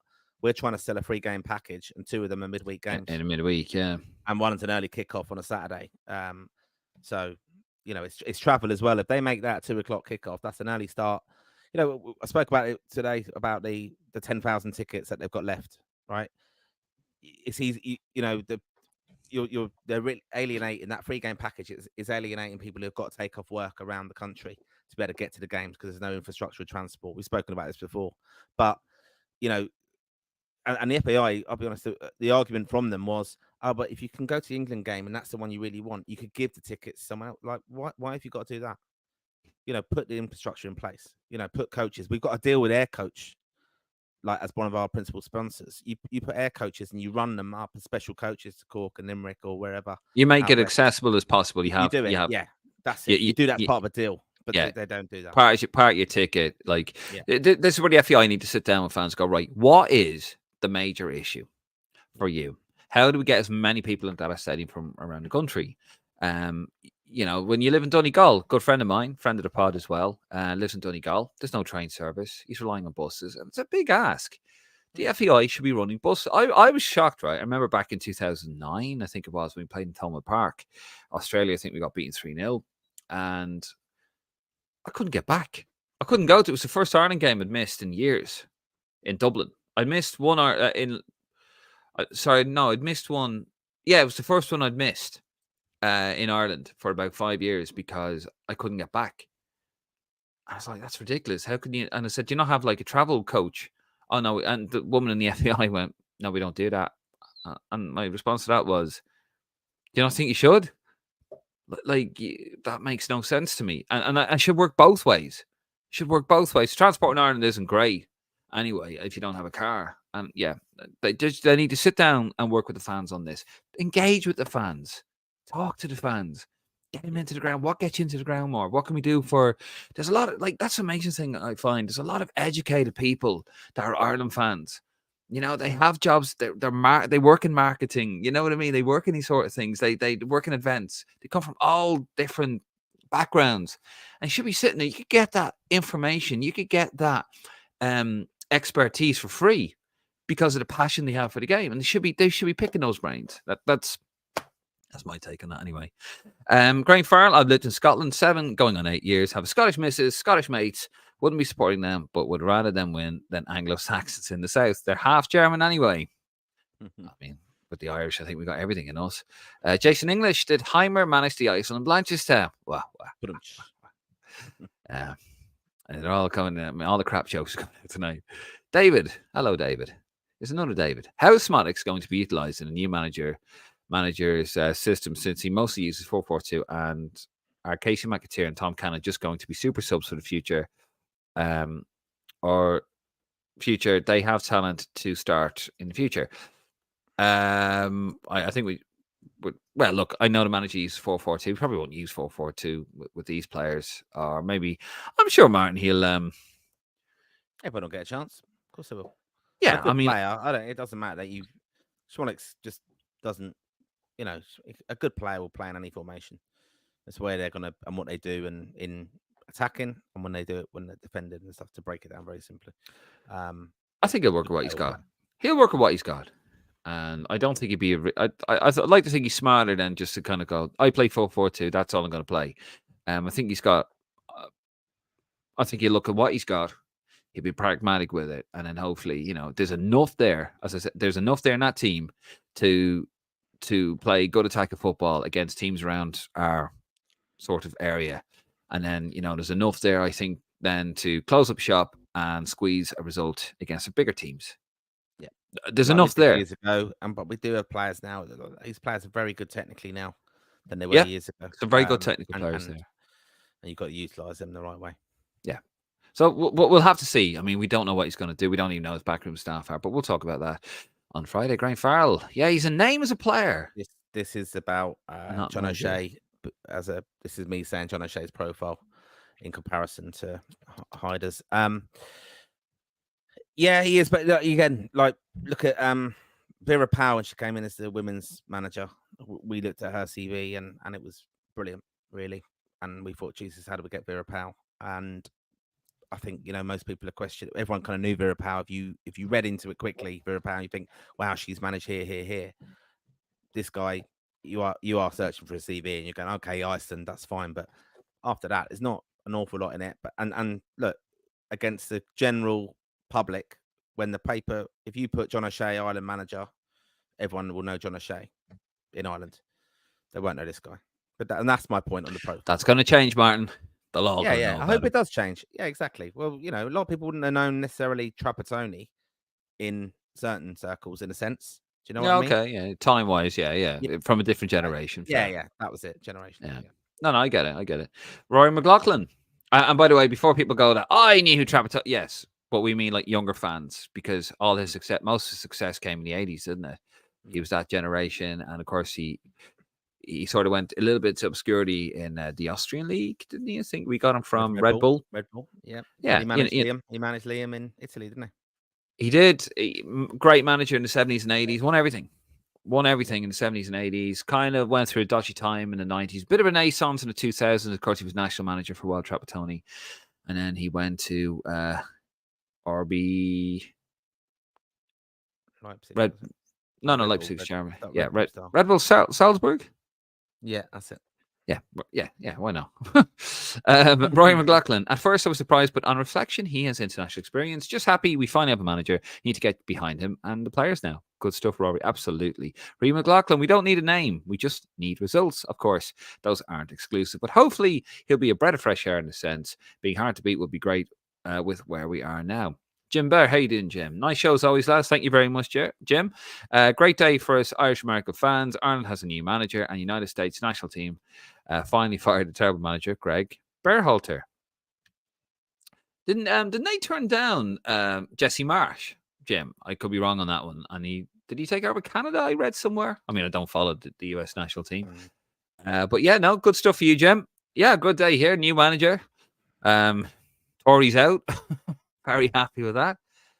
And just quickly, I just want to come back to the point on do we need a name? I think we do need a name from a commercial perspective, but I'm actually happy the FAI haven't jumped in and gone, let's bring Roy Keane in and let's sell loads of tickets, because undoubtedly they would have sold these extra 10,000 tickets if they appointed the big name. So I like the fact they haven't done that. I'm going to give them credit for that, but because it's not a commercially minded decision to do it. They could have done that easy thing and said, let's do that. Let's bring in Roy Keane box office and give him these few games. But they are actually thinking, no, we're actually doing the future now. And all right, they've left it late. We know they have. They're going to be questioned again, of course, on that tomorrow or the timeframes. But, I like it that this guy is in mind with the pathway and what they want to do. But you love your pathway, Martin. You love a pathway, don't you? Jesus Christ. So are you Mark Canham, are you? The years. I have read so many pathway books over the years of Ireland have done it. And are you Mark Canham in disguise? You sound like him. Are you gonna rip off your mask and it's gonna be Mark Canham under there, like an episode of Scooby Doo? Jesus, you've changed your tune. Have they got to you, Martin? Is that what this is? Have they got to you? No, not necessarily, but I just they offered you more tickets, and I think Jesus, yeah. So I'm messing with you, Martin. That's what we do. It's late at night and we're getting funky-ish. Sunderland, is that SUFC? Sheffield United FC? Is that Sunderland FC? I think I've asked this question before and I can't remember. I think it's Sheffield United. Or is it South? No, we'll see what he says. Don't see how we're moving forward. Hallgrímsson played the same football at Jamaica that Kenny and Jono played for over 3 years. Yeah, but he'll do better, we hope. Well, we don't really know what he's done because we're hearing he's going to play 4-4-2. We're hearing now he's going to play similar, 5-3-2 or whatever. We'll just see. We'll see with the press conference tomorrow. I'm sure he'll be asked about first of all, we'll know the backroom staff. I hope it might be announced actually before the press conference. Then they'll talk a bit about that, and then he'll probably talk about what style of football he wants to play. He'll be asked about these things. Reed McLaughlin, Shane. Oh, that's on but there. yeah, we're gonna avoid that We are one. skipping some of the stuff on Greenwood. We've got to kind of be careful on that. Just to be honest. Graham Farrell, wonder how he's going to give us more bite in midfield and less toothless in attack. This works out. You reckon the FPI will give him a plaque? Oh, Jesus Christ. Next one. I like it. I like this. Look, Rory says, looking likely he will play a 4-4-2 formation. Jesus Christ. Johnny McQueen. I think this is a brilliant appointment. JM job was a good effort under tough conditions. Jamaican job was good effort under tough conditions. His qualification campaign for 2018 World Cup was a monumental achievement. Yeah, just on the Jamaican thing, I don't know too much about it. We were chatting away to the nerds, as Eamon Dunphy would call them, in the Roar Writers group, and they love this guy. They think he is, he's a very good appointment. But they also said that Jamaica was a basket case. Apparently, certain players won't play for certain matches, a lot of discontentment. But the whole thing is a bit of a basket case. So I think he was trying to herd a bag of cats. Herd a bag of cats, or yeah. Have you ever tried to herd a bag of cats, Martin? No. It's tough. It's not easy. So yeah, it was very. It wasn't a great, as mad as Irish football's been. We're not that bad. We're not that bad at all. And we have the defenders, and Ferguson and Smolix could be a nice. We have the defenders, and Ferguson and Smolix could be a nice pairing up front to play his football. It's not like we have a Ronnie Whelan type in midfield, but that would allow us to play more attractive. Not yet. We have a couple of players coming through, a couple of very technically able players coming through, but I think just need to get the basics right, get a plan in place, see what happens to the Nations League. I'm giving him a first swing, Martin, in the Nations League. He's had no time to prepare. He's got. He's got that. Yeah, and that's the problem. We could be down this route again in a year's time. We could easily be doing this again. Absolutely. Graham Farrell, King Salt and Vinegar, Tato Cheese and Onion. Also a notable mention to Mega Meanies, Chicken Fillet Rolls, and Club Rock Shandy. Yeah. I mean, Martin, you wouldn't know what we're talking about here. Sidona. Chicken fillet rolls, phenomenal. Especially when you go to Wrights in Dublin Airport. I make myself hungry now. Golden Crisp. Yeah. Tiffin. Look at you. Proper little coach you are, Martin, aren't you? Right down there in the south, eh? Now we have Golden Crisp in the pail because we have class. Mint Crisp is good. Mint Crisp is good now. I will give you that. Okay, Hunky Dories. Oh, Jesus. Salt and vinegar. Your lips turn white. White, Mark. They're brilliant. Stephen Ring. Any words of backroom team, or will it be announced tomorrow? Tomorrow, I don't know, Stephen. I'd imagine it will be announced tomorrow, but we don't actually know. Francis on Kunky Bar. Probably butchered that again. I've seen Martin in Ireland many times with his Tato crisps. Either way, is risk London fans will back the new manager, says Frank. Yeah, of course. I think all the fans have to. Give the guy a chance. Give him a free swing with the Nations League and see where we are after that. William Hewitt, Jamaica did have to qualify for the Copa America. Thank you. They qualified 21st November. The Nations League double as qualifying, but still it doesn't line up with March contractual obligations timeline. Thank you, William. I was trying to have a quick look at that before when we're talking there. I didn't get a chance. Bit of a weird day. That's what I want to talk about there, Martin, very quickly. So, yeah. Because I looked at it there and I saw they played the last match in March, but it looked like that they wrapped the qualification November 2023, and I wasn't sure which way that was, so I didn't want to comment on it at the time. So that doesn't line up with anything that Mark Canham is saying there. No, it doesn't. No, but look, the question is going to be asked tomorrow, and what we do know about some of our your colleagues, Dave, your mates in the media, is that they will ask the questions. We'll get them, and we'll get them. We will, yeah, and I think I'd like to think that maybe he'll probably turn around and say, no, when we didn't get what we wanted in the first process, but then the second one, he was the first name, the second one, boom, we got it. Now, I'm sure that's how he'll try it. We spoke to lots of candidates for the job, and it was a job high in demand. There was lots of people interested in it, but we always had Heimir very much at the forefront of our our plans. Gee, And little that's why we went smoothie. with them. There you Little go. smithy. Look There's at your you, answer. little Copy PR that. man. Fucking He PR is. man over there. Francis, Tater Crisps. Proper tater, though. None of that naughty stuff. Dublin Tato. The ones that actually invented the cheese and onion crisp. I always thought they were British invention. But yeah, it came from Dublin. Tater Crisps invented the cheese and onion crisp, Martin. Bet you didn't know that, did you? No, you I did. have been to Tato Park. Do I you remember the haven't. chocolate bar? Cheese and onion flavored chocolate bar. No. They brought out a couple of years ago. No. Cheese and onion flavored chocolate bar. No, it just wouldn't work for me. Nah.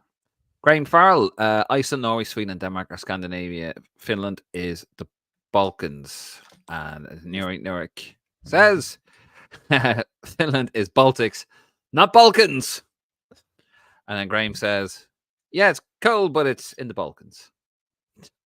And that's I'm sure Nurik.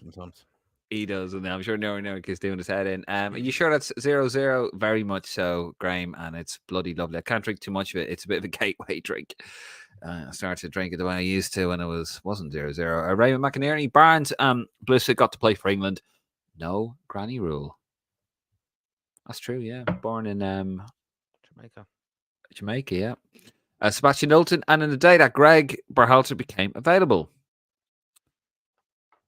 Don't know what that's about. America manager. Must be about America. Stephen Ring, as soon as I saw or I seen Heimer's name, I knew listening today pronounce it would be like pulling teeth. Oh, Jesus. It's a good one, actually, to be fair. Jimmy Shell, Barry Murphy won FA Youth Cup final for Man City versus Leeds. Thank you, Jimmy. See, I love that. That's the thing. We don't come on here and pretend we know everything. We try to do our homework. We try to do research as best we can, but we don't try to bullshit you. And you guys out there, you're a very learned audience, and we love it when you get involved and you answer a question. So thank you for that. We really do enjoy that. Niall O'Sullivan, an experienced international manager who achieved great things with a poor-ish team. Good appointment, in my opinion. Got a feel for John O'Shea, though. Ryan Farrell, Roy Hodgson was England manager, not McLaren. That is on about my 2016 comment. No, I know that. What I'm talking about was Steve McLaren was on. If you haven't seen it, yeah, on Sky Sports, check it out. It's absolute gold. He was basically commentating when he was in the studio and saying there's Iceland off a no threat here, England are going to score, and then he goes, oh, yeah, well worth it. We'll share it on our socials. Well, yeah. No, Sky don't like me sharing the stuff, Martin. Unless, just saying. Then McGuinness. So what happens if we lose the first 3 to 4 games in a match and March and June win those? And he's only contracted until our interest in World Cup 2016 ends. What then? Then we go back to square one. And the pathway and the Martin and the Cannons and all that stuff. Neil Fenton, if HH are achieved with a country of 300k people and got them to a quarterfinal of a major tournament, what's the ceiling he can overachieve with Ireland? Very true. Very true. Better players, I'd imagine, individually. Dave McGuinness, I'm not wholeheartedly against his appointment, but I don't see the point in a 2-campaign contract when realistically 2028 is a huge target for us. He's well-regarded coach after all, and after the World Cup, he could walk, and we are at square one again. Interesting. What is his contract? It's a 4-year contract? Well, it's till we're out of your World Cup 26, I think, isn't it? No. He's only contracted until an interest in World Cup 26 ends. So, yeah, I mean, we'll find out that tomorrow a little bit more as well. Of course, go into it because 2028 is obviously on home soil. And we should be qualifying for that. This is what they've said. Former Iceland Jamaican manager will lead team for UEFA Nations League and FIFA World Cup 2026 campaigns. So we'll see. Yeah, I never even.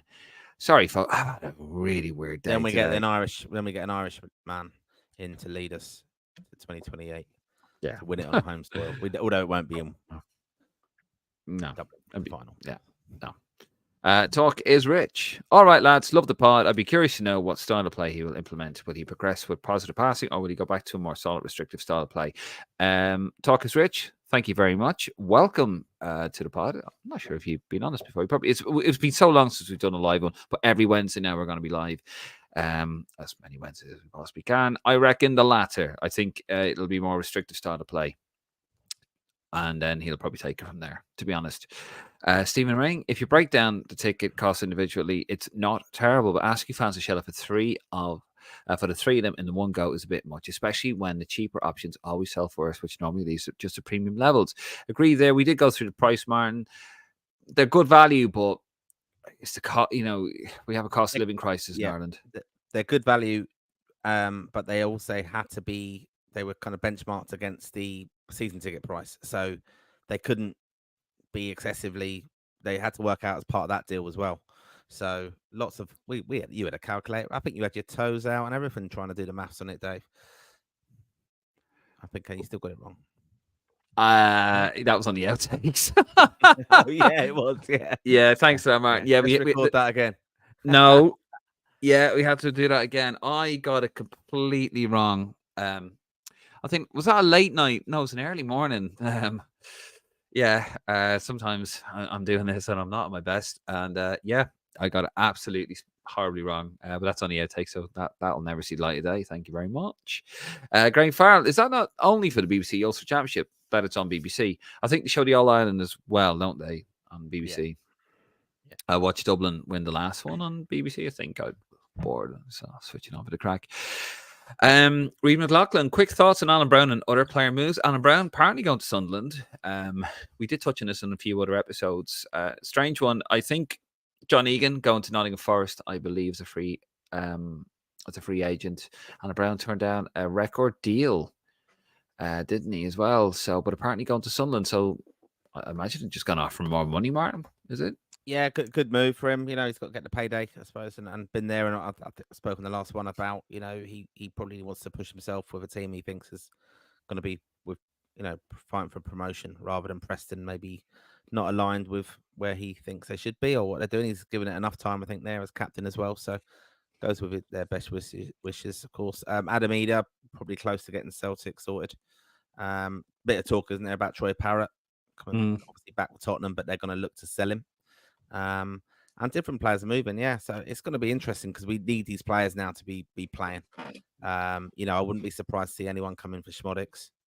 That could be a move because he could get a bit of game time playing somewhere else, and test himself at a higher level. And then we obviously had speculation Jacob Ryan, but I see he's back in training with Leon today or last few days. So he is, yeah. Apparently, I saw he's going to go for about 40 million or something, or 34 million.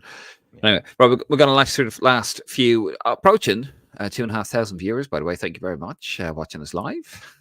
Amazing. We're past midnight on a Thursday morning. It's brilliant stuff. We're going to crack on with the last few comments and we're going to get out of here. Dave McGuinness, have taken their fan base for granted for decades, and the cost of coming to Dublin for a game is too much. And the moving of the calendar in the middle of the summer when everyone is on holiday is stupid. They deserve it. Insular Neanderthal Association. Now we're talking. The sport is only of interest to the masses for the business and is the All Ireland. The league games barely register and attendance. Yeah, it's always amazing. Like when Dublin used to sell out Croke Park, but could barely fill Parnell Park in the league games. I mean, I'm not a gam man. I don't hide that at all. And then Dave McGuinness, I want a results-based manager, but a 2-campaign player, the cracks. Manager does nothing to fix what's wrong. I don't expect to see him in the AUL watching under 16s. But apparently he cares very much about all aspects of Irish football. That was one of the things that Canham said. He takes an interest in every aspect, every age group. So we'll see what happens. But I do get what you're saying, that you probably want a more long-term contract.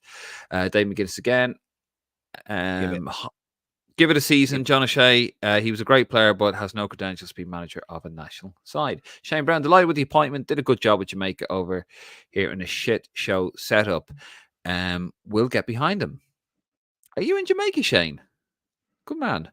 But it was a basket case over there, to be fair. So it wouldn't be too harsh on him with Jamaica, but did quite well in the qualifiers. Dave McGuinness, give it a rest about John O'Shea, Martin. He was a great player. He has no credentials to be Ireland manager as of yet. Stop your bitching. He's for the future. Behind him every step of the way, but looking forward to the manager hunt 12 months from now. Graham Farrell, that's a fair point about O'Shea, Martin. I genuinely think this could be a decent appointment. He could make you hard to beat and good on the counter and devise a system that works. Dave McGuinness wants to go back in his 12-month prediction. He says 12 to 18 months. Maybe it was a bit hasty. You are on about more pathways than Oz, Martin, whatever that means. Is that the Yellow Brick Road? Is it what we're talking about? Dave McGuinness says there's no pathway with this manager choice. Shane Brown got Jamaica punching well above their weight in CONCACAF. Irish Jedi, the FEI did stick to the profile of manager as much as the process. Sorry, the FEI did stick to the profile of manager as much as the process, and it's been embarrassing. I think that's what he's trying to say. Steve Fontana, great to get this regular appointment, not just for a filling. Jesus Christ. Irish Jedi, their backroom team in international setups counts for a lot. Will be interested to see who is involved. That will be tomorrow, we hope. Graham Farrell, yeah. I write to Dublin Airport. Me missus first chicken fillet roll there with me. Remember the old Cadet cream American soda? I couldn't drink the Cadet American soda, but I remember soda, but I remember the cola because it was the only one I could afford as a kid. M&H, great show, lads. Heimir had zero control of affairs at Jamaica. It was their corrupt FA's job to recruit Greenwood, not his. All he did was praise Greenwood's footballing ability. Not a big deal. Free Steos only. Whatever that means, says Dave McGuinness. Irish Jedi, Carsey to Sagnol to Boye to Heimir. As bad as it looks, 8 months in giving it to an O'Shea or Robbie Keane job for the boys would be worse. At least there was a clear profile of target. Graham Farrell, Tato Park. Was that before it got burnt to a crisp? Also, yeah, I remember them bars. Jesus. Yeah. And Graham Farrell, yes, on the McLaren video, he remembers it was quite funny. Irish Jedi, John O'Shea should go manage in club football, and his job could be easily available in 18 months again. And then McGuinness, just to clear up on the Heimir situation, his contract is until our interest in 2016 World Cup ends. That's why I have an issue with it. Evan Hayes says, give us a management qualification group and Heimir will get us there. Dave McGuinness. He's going in again now. He doesn't like Stephen Kenny for some reason. But go on. We appointed that donkey with a 4-year campaign view, and for whatever sins we committed in the previous life, we stuck with it. Why aren't we doing that now? Seems like a plaster over the cracks appointment with absolutely no forward plan. That's probably why they're not doing it again, because it was a complete disaster on a Kenny. Graham Farrell didn't either sign a new 4-year deal at Norwich, and I believe AZ Alkmaar are trying to get Parrott on the cheap. Possibly. Darren, how are you doing, Darren? Hi, lads. I actually think it's a good appointment. What could we have expected, really? We were never getting a big name. Let's be real. He's a proper amount of international experience. Also announcing it today to take the heat off the FPI. I was thinking about that. I mean, got to be very careful what we say here, because it's a very sensitive issue. I was thinking about that. It was an interesting appointment, but I don't think they'd be that cynical, would they? To the whole debut scandal coming out, that they would do that.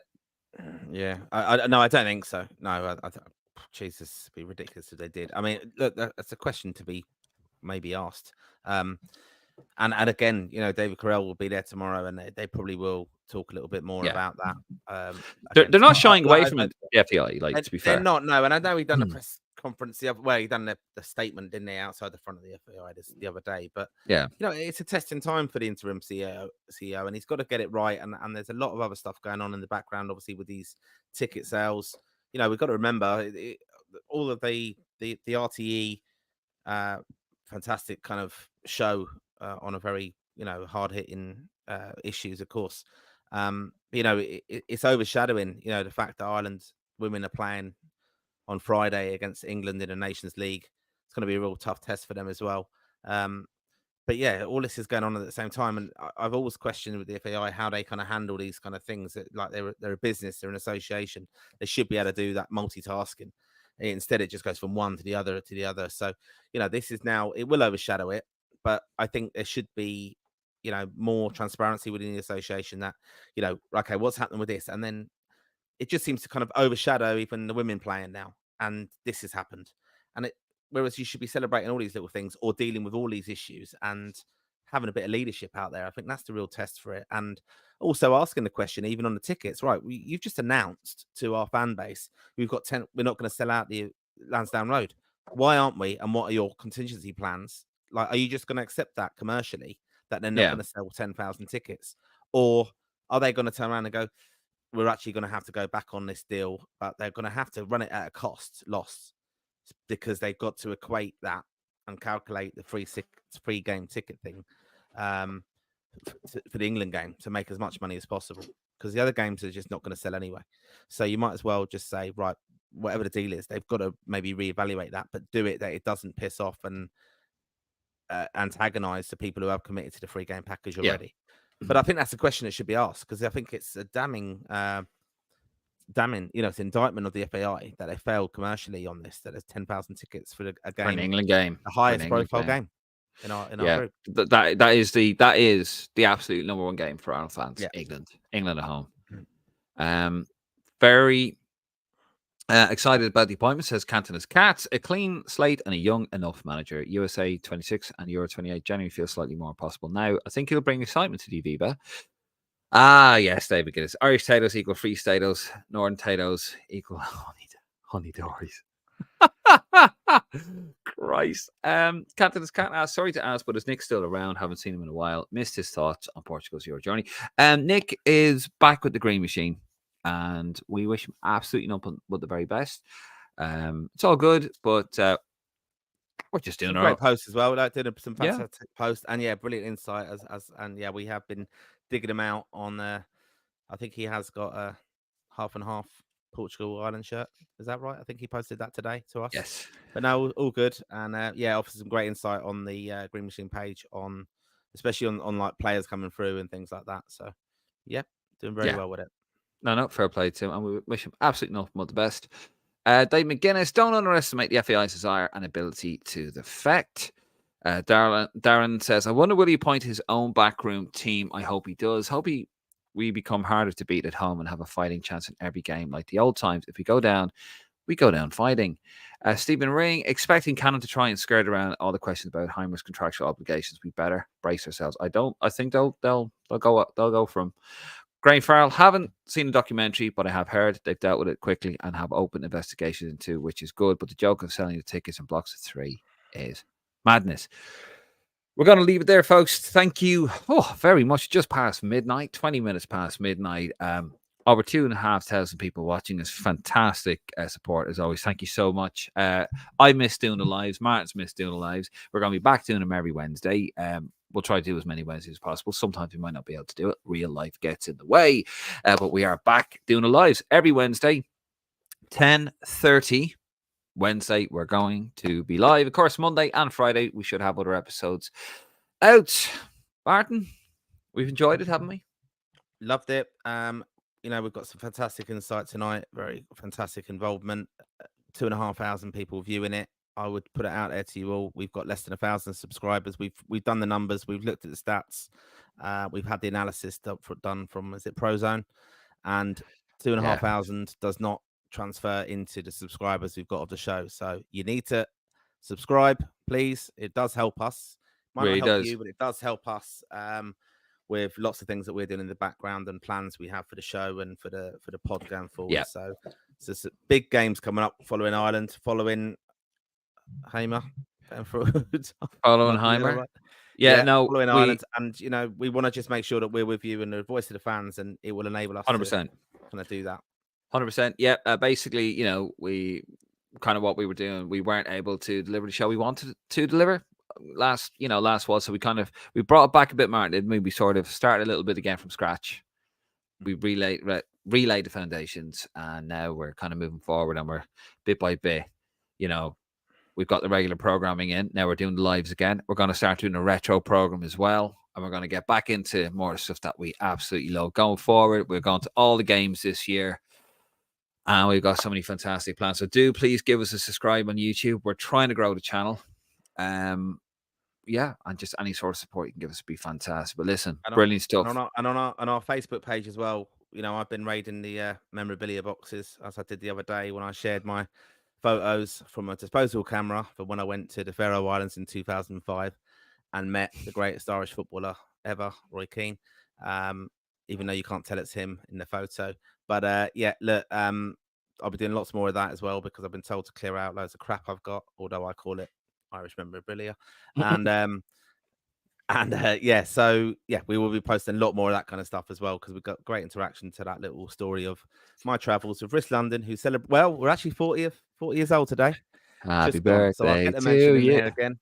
But yeah, look, lots of stories from and do go back and listen to some of the other shows we did. We're going to do a lot more of the nostalgia stuff as well going forward. Yes. We know you all travel to games as well, and you have your stories. I think that's one of the best things about following Ireland is everyone has their stories and their experiences. And, you know, one of the things I know I'm kind of going off on a tangent, but Risk London, you know, sometimes I've been at games before, in a pub, and we're going off to the game and going, come on, let's head now. And you honestly feel sometimes that it's a bit of a distraction going to watch the football because everyone is just like a family over 40 years of, just watching together and having the crack and different stories and different experiences. So, yeah, we're quite keen for the nostalgia stuff. We like doing that, Dave. And you're so knowledgeable, Dave. You know the obscure stuff. You find the videos. You know when, what boots John Aldridge wore when he scored against Turkey or whatever. So that's the kind of stuff you bring to it. Do I? Yeah. Why not? Yeah, I've got the videos of it. Fascination. I'm not even going to get started on that, son. No, absolutely. But we're going to be doing more retro stuff and loads of stuff going forward anyway. So, yeah, thank you for your support. We're going to leave it there. Thank you so much. We will be back on Friday. We're going to talk about, on the next episode, we will be talking about the press conference tomorrow, 2 p.m. Did I say 2 p.m.? Yep. 2 p.m. tomorrow. We're going to be talking about it on Friday, so do tune in. And, wherever you get your podcasts from, we also got the YouTube channel. Please give the YouTube channel a subscribe. It really does help. And head over to our Facebook, Instagram, and our Twitter. Right, we're out of here. I'm David Dunn. He is Martin Prendergast, the wonderful, delightful Martin Prendergast. And do you know what? I've actually... It's been such a wonderful time. I actually forgot to upload the outro. Some things never change, Martin, did they? No, they never do. But anyway, it's waiting for that to upload there. It's going up there. It's still processing. Come on, Martin. They'll never notice. No. Oh God. I've got this high-speed internet as well, PlusNet. Jesus, never use them. They're so crap. Anyway, we'll try it again. Oh, you are finishing. Okay. I'm finishing now. I'm David Dunn. He's Martin Prendergast. Martin Prendergast. This is Lansdowne North. Thank you so much. We'll see you on Friday. Good night. God bless. And come on, you boys in green. And come on, Heimir. Go on the Heimir.